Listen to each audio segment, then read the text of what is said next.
স্বাভাবিক পুরাতন মসজিদে জিনের ফেরেশতা এগুলো বিভিন্ন ইবাদত করে, এটা আছে বর্ণনা থাকতে পারে, নামাজ পড়ে রাত্রে। নামাজ পড়ে। এই মসজিদ মানুষের ইতিহাস জানে না, আজ থেকে 400 বছর আরো বেশি আগে মসজিদটা হয়েছে। এখানে তখন হিন্দুর বসবাস ছিল। আল্লাহর তরফ থেকে একটা পাগল আসছিল, হ্যাঁ একটা পাগল আসছিল। এই মসজিদের এই পাশে ওই পাশে ই করতো, বাবরিয়ালা লেংটি বাড়া, কেউ কাছে খাইবারও চাইতো না, কোনো কথাও বলতো না।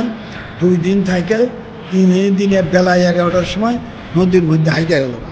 মানে দিনের বেলায় নদী দিয়ে হেঁটে গেছে। বেলা 11টার দিকে নদীর মধ্যে হাইটে গেল, পিছন দিয়ে নৌকা ছাড়ছিল, হাইরে কামিল পাগল আসছিল, আমরা চিনি।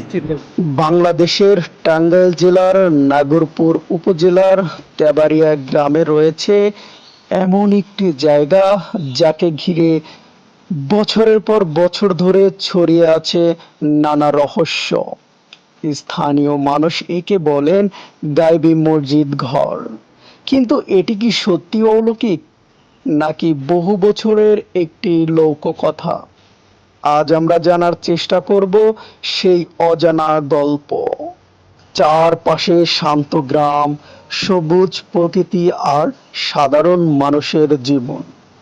কিন্তু এই নিরিবিলি পরিবেশে মাঝেই দাঁড়িয়ে আছে একটি ছোট মসজিদ ঘর, যাকে ঘিরে মানুষের কৌতূহলের শেষ নেই। স্থানীয়দের অনেকেই বিশ্বাস করেন এই জায়গার সঙ্গে জড়িয়ে আছে অলৌকিক ঘটনা।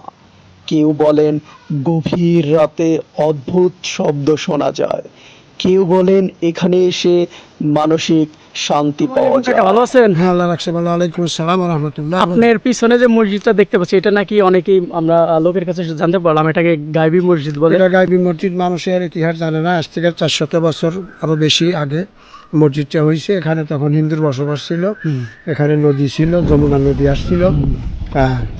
এই আর ইতিহাস জানা নাই বিদায় মানুষেরা, আর এখানে অনেক কিছু মানুষে মানত করলে এটা কবুল হয়। এটা কবুল হয়, তার ফল পায় বিদায় মানুষ এটা জনগণের বিভিন্ন দূর দূরান্ত থেকে আসে, ওরা মনে করে যে এটা গায়বী মসজিদ।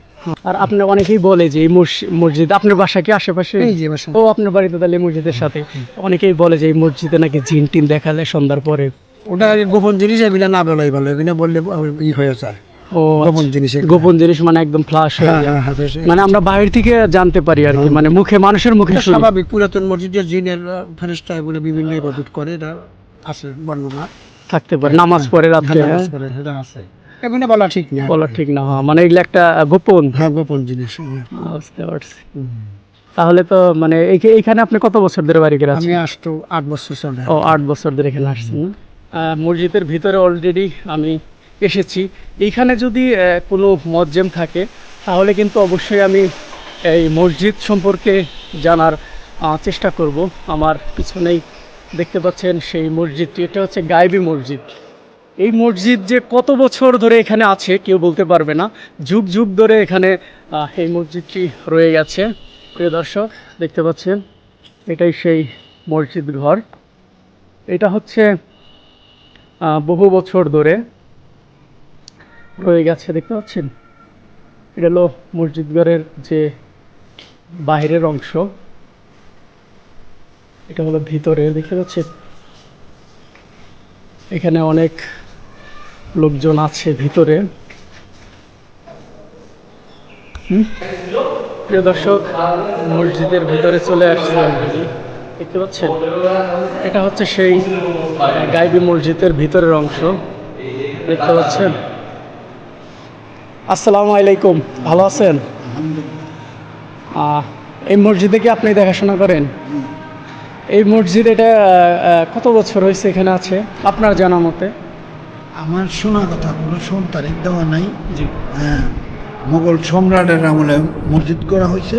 প্রথম ওই যে মসজিদ করে দিচ্ছে, ওনার নাম হলো আব্দুল মালেক খান। এই যে এখানে কবর যেটা দেখতে পাচ্ছি আমরা, যে মারা মসজিদ ওই জমি 300-1400 জমি মসজিদের নামে অক্ষ করে দিছে। হ্যাঁ, ওই মসজিদ করার পরে ওনার মারা গেছে, মসজিদ সামনে কবর দিছে। মানে মূল মসজিদ ছিল ওই যে সামনের অংশ। ওই পিছনে ওই কবর দিছে, এইখানে বাড়ানোর পরে কবরটা ভিতরে উঠছে। ও আচ্ছা আচ্ছা, মানে মসজিদটা যখন বেশি বড় করা হয়েছে তখন কবরটি অটোমেটিক্যালি ভিতরে করে গেছে। হ্যাঁ, কবর বাইরে ছিল। ও আচ্ছা আচ্ছা। আপনি এখানে কত বছর ধরে আছেন? আমি আজ 19 বছর এখানে অনেক বছর ধরে, মানে এটা দেখাশোনা করছেন। অ্যাকশন করি। আচ্ছা আচ্ছা, এই মসজিদে এমন কোনো ঘটনা কি ঘটেছে? অনেকেই বলে যে এটা গায়বী মসজিদ, কিংবা এটা অনেক বছর ধরে, এখানে অনেক জিন টিন কি কোনো কিছু দেখছেন আজ পর্যন্ত? এটা মনে করেন কোনো সন্তানিক দেওয়ার নাই, আমার মুরব্বীর কাছে শুনছি, মুরব্বীরা আবার তাগো মুরব্বীর কাছে শুনছে মোগল সম্রাটের আমলে মসজিদ। তাতে আজ থেকে ওই যে তাই দিয়েছে, সন দিয়েছে, আনুমানিক সন দিয়েছে 1601 সাল। আপনি থাকাকালীন কোনো এই মসজিদে কোনো অলৌকিক কোনো ঘটনা দেখছেন? যেমন না। জিন থাকে, না। অনেকে অনেক কথা বলে, আমরা শুনি বাইরে থেকে। ওই টোকার তল খেয়ে দাঁড়ানো, ওই টোকার তলে এখানে কি এটা হচ্ছে এখানে দান করলো আর কি? মান্নত নিয়ে আসে, মান্যত নিয়ে আসে। মান্নত নিয়ে আসে। ও আচ্ছা আচ্ছা। মসজিদ করার পরে যমুনা নদী আসছিল, হুম যমুনা নদী আইসা এখান থেকে বলে স্টিমার উঠতে পারে নাই হুম। এই স্রোত, নদীর স্রোতের জন্য। স্রোতের জন্যে। তারপরে নিচ দিয়ে মাটি ধসে গেছিল, মসজিদ আজ পাশে কাল পরে হুম। পড়ছিল না। এমন সময় আল্লাহর তরফে থেকে একটা পাগল আসছিল। হুম হ্যাঁ, একটা পাগল আসছিল, এই মসজিদের এই পাশে ওই পাশে ই করতো, বাবরিয়ালা লেংটি পড়া, কেউ কাছে খাইবারও যেত না, কোনো কথাও বলতো না। 2 দিন থাকে, দিনের বেলায় 11টার সময় নদীর মধ্যে হাইটে গেল। মানে দিনের বেলায় নদী দিয়ে হেঁটে গেছে। বেলা 11টার দিকে নদীর মধ্যে হাইটে গেল, পিছ দিয়ে নৌকা ছাড়ছিল, হুম। হাইরে কামিল পাগল আসছিল, আমরা চিনি চিনতে পারি। পানির মধ্যে স্রোতের মধ্যে হাইটে গেছে। হ্যাঁ, মানে আল্লাহর নির্দেশে আসছিল। হ্যাঁ, আমরা আসলে চিনতে পারি। আমরা চিনতে পারি। আউলিয়া আর কি। পীর তারপর আউলিয়া। নৌকা ছাড়ছিল, ওই পাগল যতটুক গেছে ওই অতটুকুই। হ্যাঁ, ওর ভূগোলে আর যাইতে পারে নাই, তখন আর কি করব, নৌকা নিয়ে ঘুরে আইছে। ওই বছরই নদীর চর পড়ে গেছে, আর ভাঙে নাই। আর ভাঙে নাই, নদীর চর পড়ে গেছে, বাড়িঘর হয়ে গেছে। মানুষের তার থেকে মুরব্বীরা বলছে আল্লাহ গাইবি জিনিস ঠিক আছে। গায়েবী জিনিস। অনেক দূর দূরান্তের যে জামানত করে আল্লাহ তাদের মনে আশা পূর্ণ করে, এই হিসাবে প্রচার হয়ে গেছে হুইনাটা গাইবি। গায়েবী হয়ে আছে। ও আচ্ছা, আমরা এটা শুনে আসলাম যে এখানে একটি গায়েবী মসজিদ আছে। প্রিয় দর্শক, দেখতে পাচ্ছেন, আমি যদি আপনাদের একটু মসজিদটা একটু দেখাই, সেটা হচ্ছে যে এখানে একটা কবর আছে। সেই মানে এই মসজিদে যার জমিতে আছে তার কবরটাই যে এখানে শুয়ে আছে, দেখতে পাচ্ছেন? এটা হচ্ছে কবর। আর এটা পরে এই অংশটা একদম পরে বাড়ানো হয়েছে। আগে ছিল জাস্ট এই যে যেনার কবর দেখতে পাচ্ছেন, নাম হচ্ছে মরহুম মালেক। এটা হচ্ছে যে এই পুরো মসজিদের জমিটা সেই দিয়েছিল। আর মূল মসজিদ, যেটা গায়েবী মসজিদ বলি আমরা, এটা হচ্ছে যে এটা দেখতে পাচ্ছেন, এই যে এটা হচ্ছে গায়েবী মসজিদ। মানে এটা আগে মূল ছিল, প্রথমে এটা এমনি হয়েছিল, তারপরে আস্তে আস্তে এটাকে কেন্দ্র করে এই মসজিদের জমিটা বাড়ানো হয়েছে, পুরো এরিয়া। দেখতে পাচ্ছেন প্রিয় দর্শক, আপনাদের দেখানোর চেষ্টা করলাম।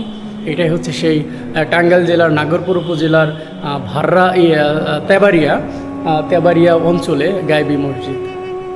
তো সবাই ভালো থাকবেন, সুস্থ থাকবেন। গ্রামগঞ্জের হাট বাজারের ভিডিও এবং 1000 বছরের ঐতিহ্য প্রাচীনতম ভিডিও দেখতে অবশ্যই আমার ফেসবুক পেজ এবং ইউটিউব চ্যানেলটি সাবস্ক্রাইব করে পাশে থাকবেন। ধন্যবাদ সবাইকে।